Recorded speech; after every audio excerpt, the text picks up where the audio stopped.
everyone naman kasi gusto maging artista. And Dito eventually, tayo? kakanood ko ng TV. Ganda pa siya, pinakain ko sa dangka. Ay, oo, sobrang mabang para mapasok Naano natin sa time ano. pagsayaw. Actually, bata ako dance lang. Ha? Pangarap ko lang ako Ay, makaperform sa ganun. ASAP. Dito ka, Pag te. walang tao sa bahay namin, Dito ka ako, Jay. naiiwan. Hindi na, dyan ka na. Diyan ka. Diyan ka na, tapos sabi ni Kimi, sige na. Kaartehan ko lang yun yung mga ganun. Kasi nga, nanonood ako ng TV.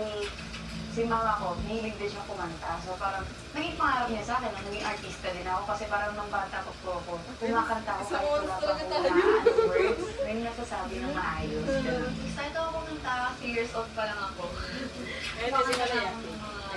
Sir Rai, Favorite natin yun dyan. Sinali ako sa dance group, may hip-hop, tapos may ballroom. Doon ako yung skills ko sa pagsasayaw. Pag magkakaraoke. Ako parang taga-hype lang ako, taga-pili ako ng kanta sa karaoke book. Ako, binibili ako, huwag niyo ako pakantahin. Ganun po, ayoko talaga. Pero parang secretly, sa room, or pag mag-isa, nag-record ako na kumakanta. Pero pag pinapakinggan ko, alipat ka!